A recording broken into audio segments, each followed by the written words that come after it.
Now, for the last 7 years, I've described myself as a professional landscape photographer. The problem is, though, I'm not sure that's even a thing anymore. Let me explain. Hi, I'm Adam, and welcome back to First Man Photography. Now, let's just get straight into it, because the other day I got called out after making a video where within that video I described the fact that the way I became a full-time photographer was to drop a day in my old job and go part-time, essentially working 4 days a week instead of 5, and then I put that extra time into my photography. Now, I shared this to try and inspire more people to do it, because I know there's many people out there that want to do that kind of thing, claw a bit of that time back, because it's the only resource that we can't get any more of. Being in control of your own time is a really great thing, and I want to inspire more people to do that. But when I then released that video, I got called out, and at first I took it really seriously. Yeah, it hit me in a place that made me defensive, I think. But I'll read out what this person said. And it's the name is good too. He is called Beanbag UK.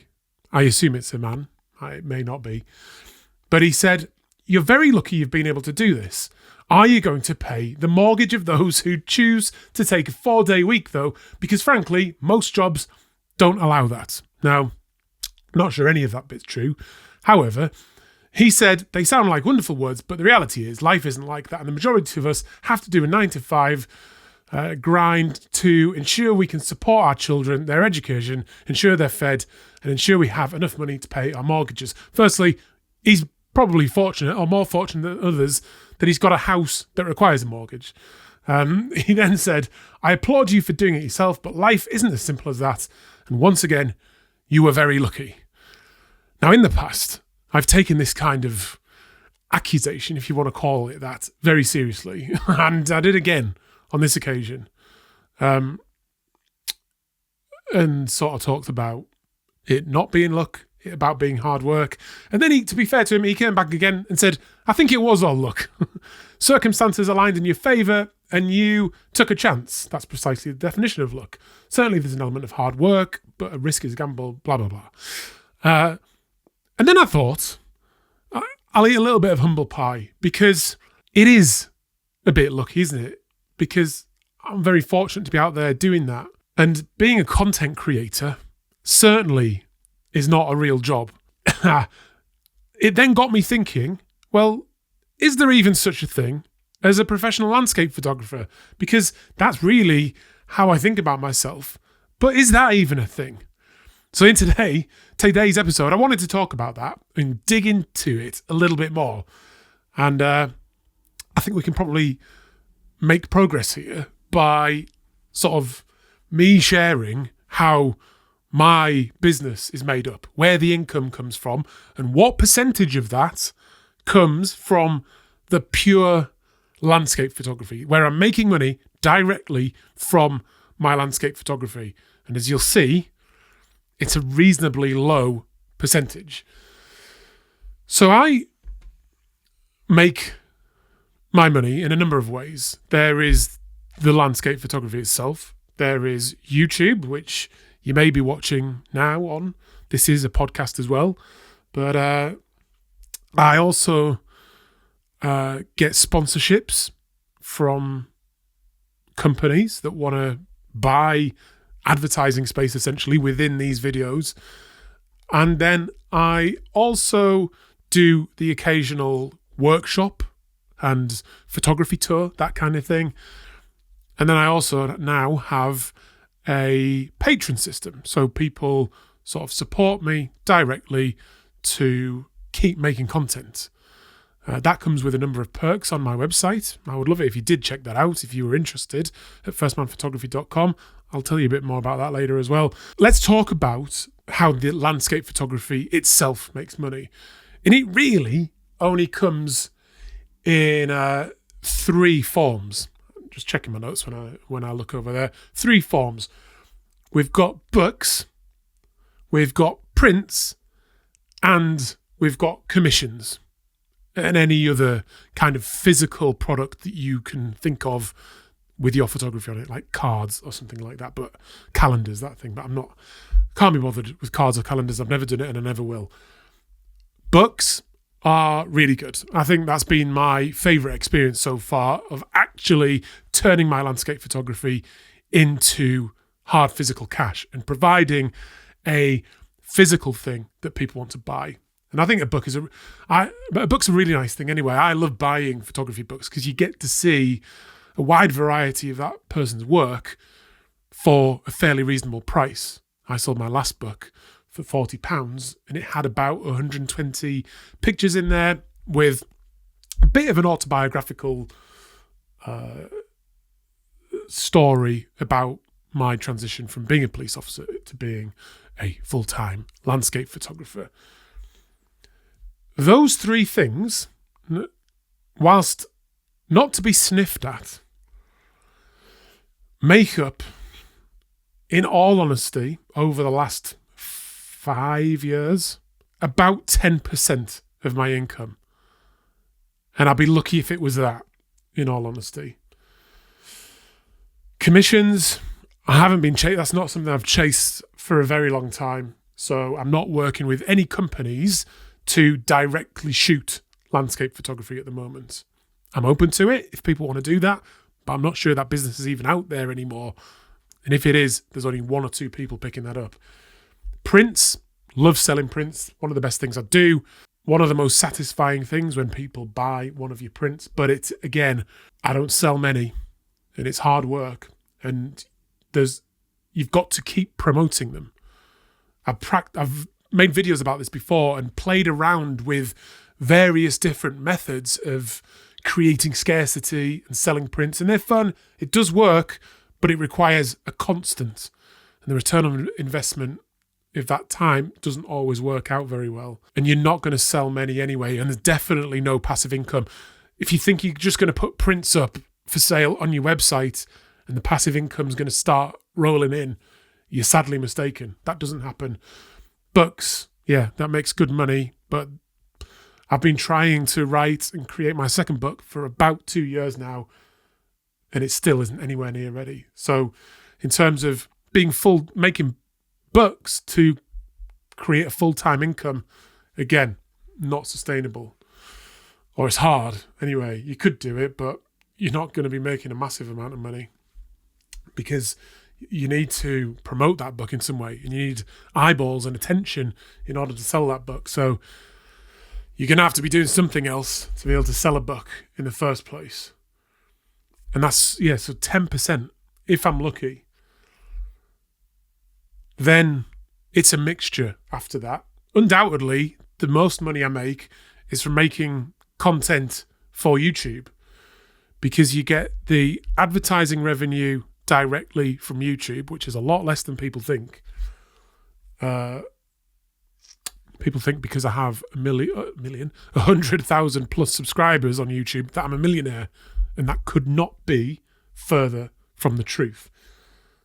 But the videos do get enough views for me to get sponsorships. I'm currently sponsored by a website design company and Canon.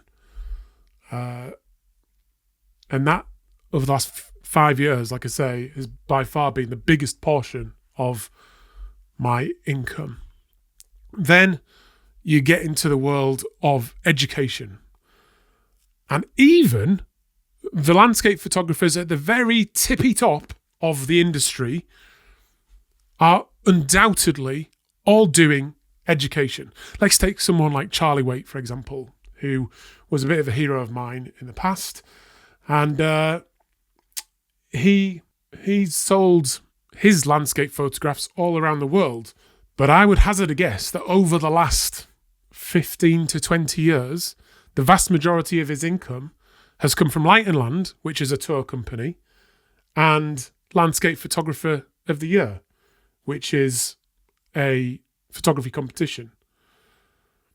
I don't have any sort of inside knowledge or anything. I would love to know how many prints he's still selling.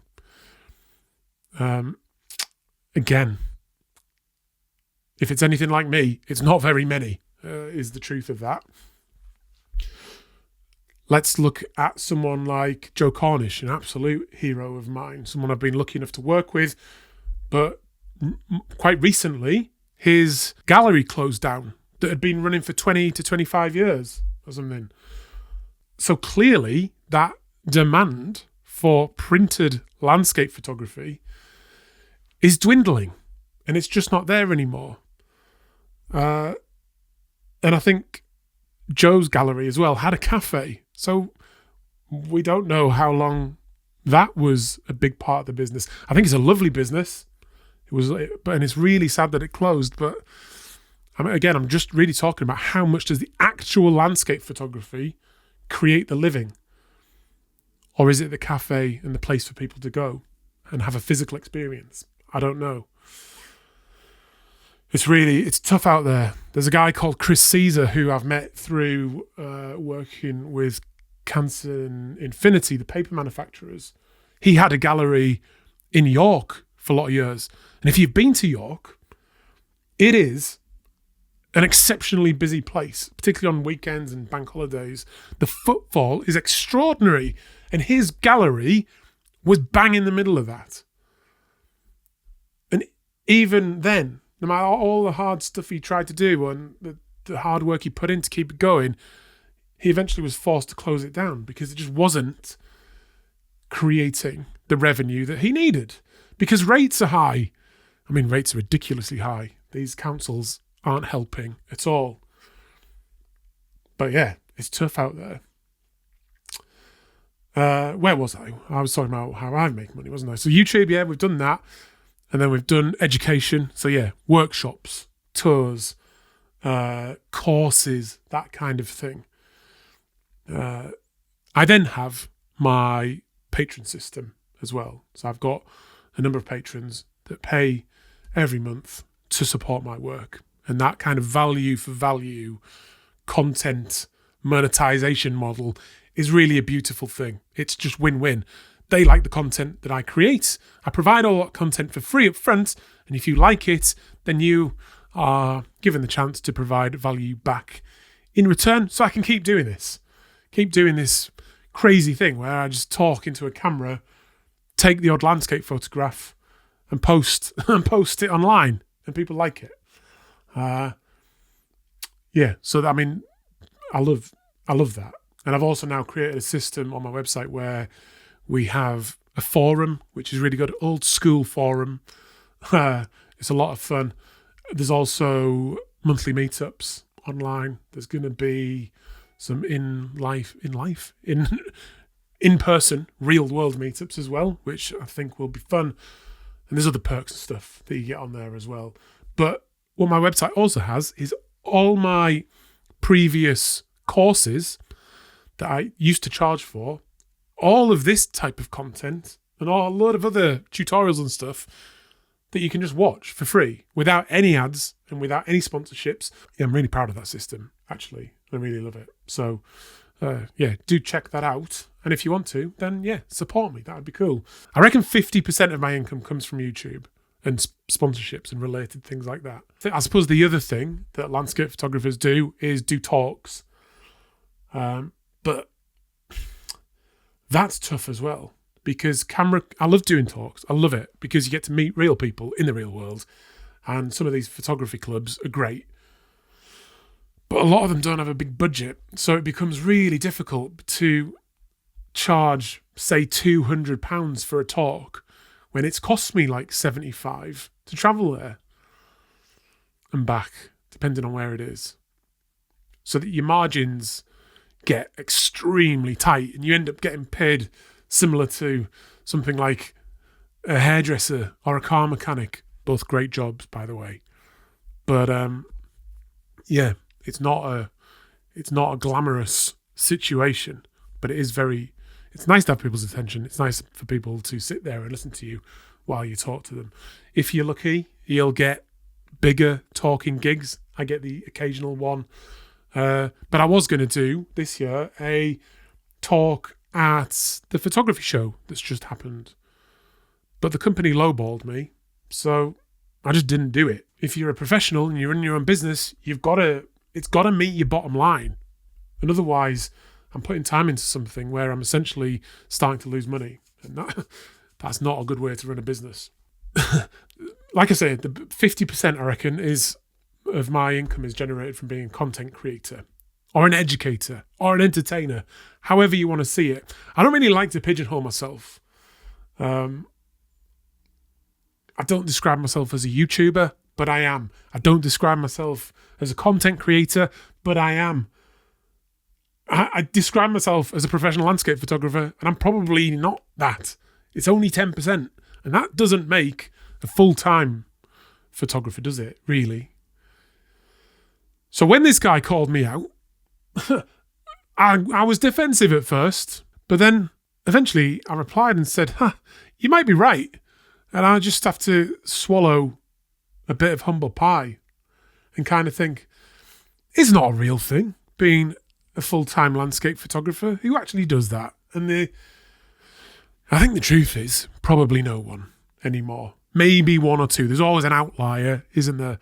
Maybe one or two. But if you're an aspiring professional landscape photographer and you're just doing it as a hobby at the moment, then don't expect much. There's only one or two people max doing it. But again, like hopefully I've already admitted, is that I'm willing to be wrong. So if you want to give me the names of some people, email me, put it in the comments on YouTube or whatever, then do so and I'll check them out. But yeah, that's certainly been my experience of what I know so far. The other thing is that a content creator isn't a real job either. I used to have a real job. I was a police officer for 14 years. That was a real job. That was a real job, actually, where people were trying to kill you sometimes, literally. What I do now, again, I've had to eat a bit of humble pie over this one as well, but it's not a real job. I just stand here talking to a camera, and it's crazy. It's crazy. It's a beautiful thing. I love talking to you. I love it. And I'm fortunate. And the guy's probably right. I'm lucky, aren't I? It's taken hard work, but wow, we live in an incredible time where this is even possible. That's lucky, isn't it? I'm born a human right at this time when I can just say stuff into a camera and it makes money. That's nuts. And I think I've got to admit that it's lucky. I think I've got to, despite the fact it's taken some risk on my part and some hard work. One of the things I'm trying to do over this more recent time is not take myself so seriously. It's hard because I'm quite a serious guy. I love to have a laugh, but I am quite serious sometimes. And I'm trying not to take myself so seriously. So this is a kind of attempt to do that, because you see some people, especially content creators, who are so serious and think what they're doing is super important. During my last couple of years in the police, I was working as a training officer because I got injured and I was doing training. But I was in a department with probably about 20 other cops. And in all honesty, what they were doing didn't make any difference. They weren't out on the street. They were they weren't investigating anything. It was a sort of admin-based role. So I used to say to them sometimes, if you stopped doing what you are doing right now, nothing would be different tomorrow, or the next day, or the next day, or the next day. I think as a trainer, that's not quite true. So at that point, it wasn't true. It's certainly not true for other cops out on the street. Essential. But that is now true for me. I've actually got myself into that position where if I stopped doing this, there'd be a couple of people that missed me for a day or two, or even a week or two maybe. But after that, my goodness, it wouldn't make any difference to the world if I didn't make these videos or make this content or even create the artwork that I'm creating. Not a jot of difference. And I think, I'm hoping by accepting that, it'll just free me to make good content.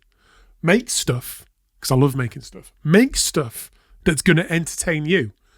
and maybe drop a little tip in here or there about how to take good photographs. Because, I mean, the truth is, I hope over the last 7 years of making videos of me going out doing landscape photography that I have proved at some point that I can take a decent picture now and again. I'm probably someone worth listening to when it comes to wanting to learn about taking a good photograph. You shouldn't just listen to me.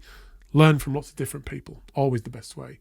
But I've got a thing or two to offer when it comes to taking a good photo. But again, that falls back into the education. But I'm all right with that now. That's the thing. I'm, like I say, just sort of accepting the way things are. There's nothing wrong with being a content creator. There's nothing wrong with being a landscape photographer. I mean, landscape photography is brilliant. That's why I wanted to do this. That's why I left the police, to follow this dream of just going out, swanning about on a hill like a retired person and making landscape photographs. And the fact I get paid for that is nuts. Very lucky. Very lucky. That then led me to thinking, is just a general photographer even a job anymore? At first I thought, I'm not sure it is, I'm not sure it is. But then I'm thinking, yeah, it probably is still, just. But it's getting a lot harder. I think when it comes to being a professional photographer, there are, of any genre whatsoever, there are only 3 things that you can be. So you can be someone, you can get paid as someone to document a thing. So that could be a press photographer. Not that a lot of them exist anymore. It could be a wedding photographer or an events photographer or, say, a sports photographer, someone like that works for the F1. They go around taking pictures of the cars and the people and they're documenting the thing. I think, so that's number 1, creating a documentary for someone. Number 2, and this is definitely the most lucrative, is taking photographs to sell stuff. So commercial photographers that get those 5-figure jobs. And I would also include this in fashion photography. The whole ethos of fashion photography is to make these models look good so they can sell stuff. So any sort of commercial photographer is doing some sort of campaign, a marketing campaign to sell stuff. It's as simple as that. Again, nothing wrong with it, but that's what it is. The third, actually, there's 4, but I think one of them's gone. So there is 3. Another one I've just thought of is a stock photographer. But my goodness, does anyone still make money on stock photography these days with all the free photography that gets given away, AI, that kind of thing? So let's ignore that one. I'll go on to my third one, which is being an artist. And that falls into the realm of landscape photography, where you're creating fine art photographs that are going to go on someone's wall at some point.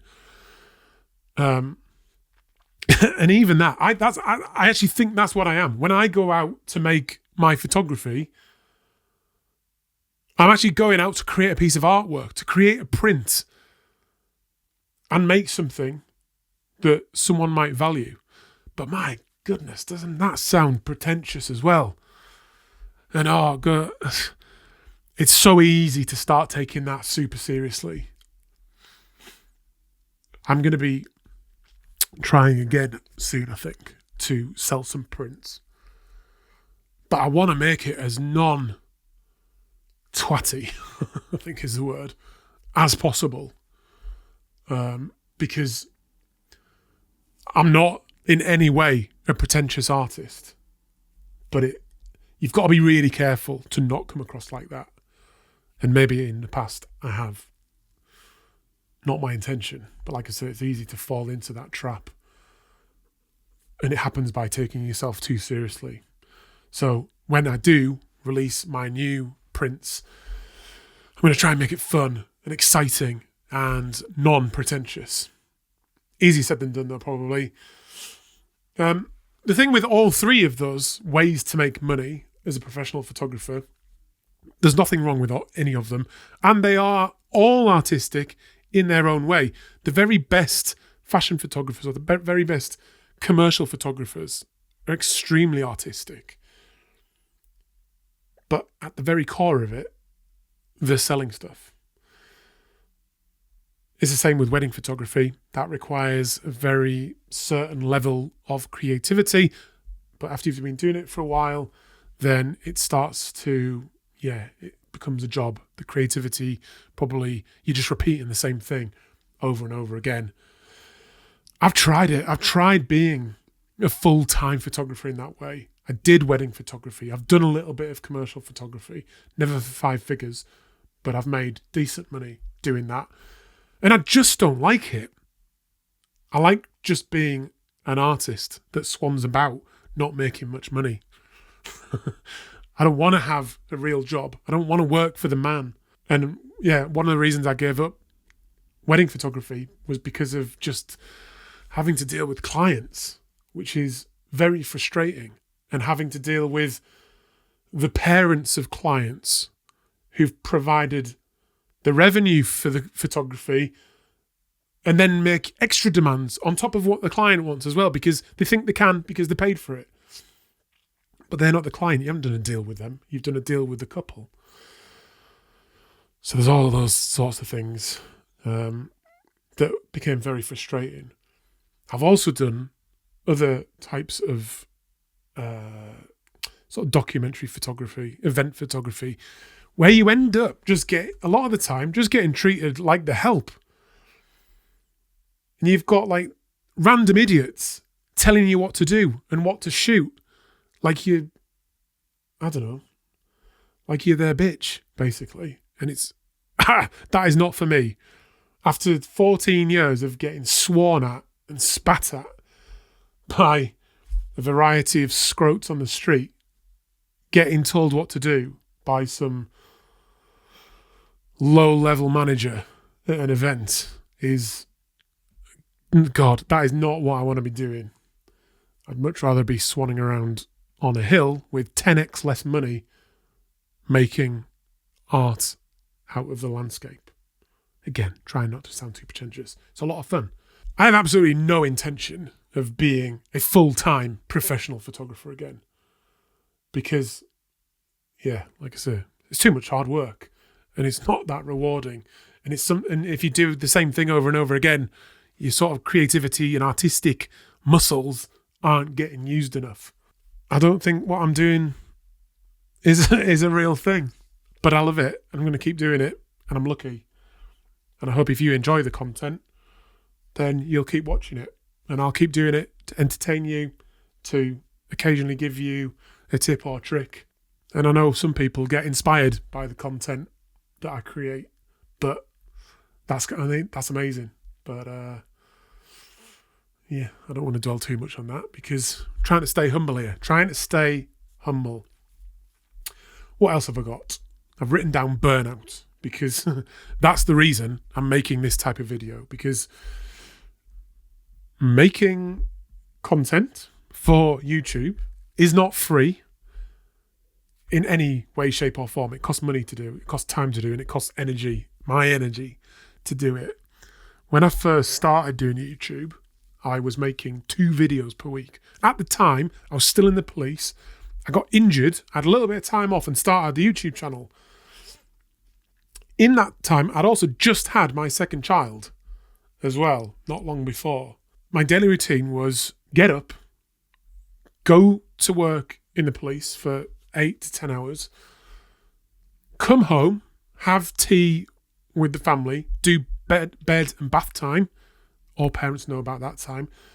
And then I'd go upstairs because we lived in a 3-story place at that point, and I'd film a video at the top.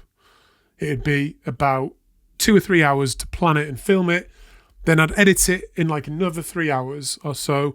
And then usually at about, at about 1 o'clock, 2 o'clock in the morning, I'd post it to YouTube. Then I'd go to bed, have about 3 hours sleep till about 5 o'clock until my child woke up, who was still a baby because she didn't sleep for the first 3.5 years of her life.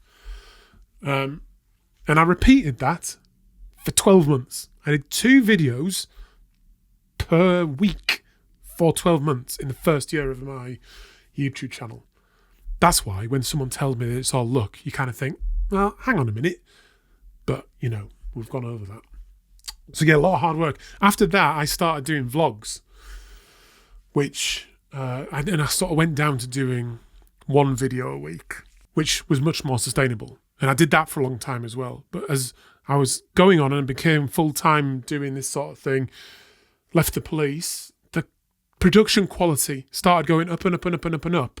And the vlogs started taking me longer and longer and longer to produce. Any video started taking me longer to produce. So a typical vlog now would take me sort of half a day to plan it, both what I was going to sort of talk about generally and the planning the actual photography shoots. Then it takes a day to drive somewhere, film, photograph, and drive home again. Then I need to edit the photos and recover from the hike because my back is in a mess. And then it takes me about a day and a half to edit the video because I try to do a good edit, put lots of B-roll in there, make it interesting, keep people entertained all the way through. And that works, but it's a lot of work. And then it takes about, these days, because I'm putting sort of time and effort into trying to make appealing titles and thumbnails, it takes another half day, if not more, to do that and publish it to YouTube. So yeah, it's a good 3 or 4 days work. And I've been finding more recently, last sort of couple of years, that I can't do more than 2 of them a month. So I'm trying to find a new way of coming up with content and putting stuff out there because I like talking to people. I like talking about photography, particularly at the moment with some of the stuff that's happening in the world, the sort of changes that the photography industry is going through. There's some interesting stuff happening, but at the heart of it, going out and taking photographs is still fantastic. It's still brilliant. And I think it's something that heals us and makes us feel good and gives us exercise if you're doing landscape photography, a creative outlet, all of that sort of stuff. I talk about a lot on my videos. It makes you feel good. I think at the moment that's really important to get as well when the world seems to be falling apart around us. Focusing on those positive things that we can control is a really good idea. Doing this, and this is going to be a podcast as well as videos. I'm hoping I can just stand here and talk to you for a bit. And as long as people are enjoying it, as long as people are engaged, I can then do more videos and more podcasts and more content without getting burned out. So what have we been doing? We've been talking for like 37 minutes so far. And I've enjoyed it. Just sort of riffing with you. Hopefully, I'll hear back from you as well. So ask me questions that I can sort of base the next video / podcast on. Just stuff you want me to talk about. Anything that you're thinking about. Any concerns you have. Concerns around AI or realism or anything like that. Any issues you have technically. Let's talk about it. Let's make a video like this about it and get involved. If there's really appeal for it as well, I can make this live. I can just riff live and you can jump on at the time that I'm recording it and make videos. The set behind me probably needs a little bit of work, but one of the points of making videos like this is to lower the production and just get the stuff out there without it being a big deal for me. That's the plan. So yeah, I'd love to hear from you. Let me know what you think down below in the comments if you're watching on YouTube. If you're on the podcast, adam@firstmanphotography.com. That's where you can get in touch. Or you can head over to the website, check out videos and things there, become a patron, join the forum. There's some great conversation on there. And then we can meet as well if you come to the monthly meetups, which are growing and becoming fun. I do a mixture of it with the monthly meetups. I'm doing a mixture of just general hangouts, chats. There's some really interesting people on there. Fantastic stuff that people are doing. So you get to know them as well. But then I'm also sometimes doing like image reviews, which people always get a lot out of. Very positive, very safe learning environment. That's what I like to run.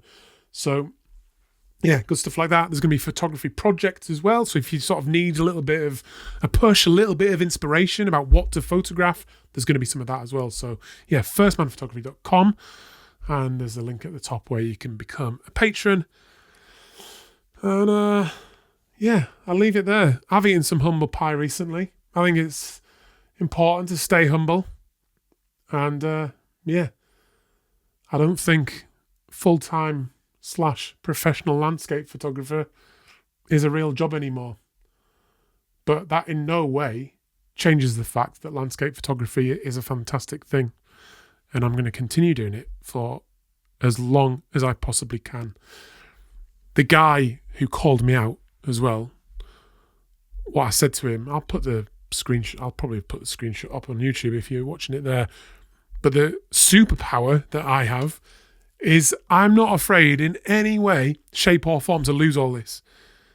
If you all lost interest in me and it stopped tomorrow, I think, wow, that was 7 amazing years. And I'll go back to stacking shelves in a supermarket or chucking pallets around in a warehouse. That's the superpower. I don't need much, but what I've got is fantastic and I love talking to you. So yeah, that's the end of today's episode. Tune in. I don't know if this has worked or not. It felt fun to do. So I hope you've enjoyed it as well. And I'd really love to hear from you. Let me know what you think. And then I'll keep doing more if you like it. And if not, I'll disappear into the sunset and yeah, keep making sunset photographs, I suppose. Right, that's it. I'll catch you on the next one. Cheers. Bye.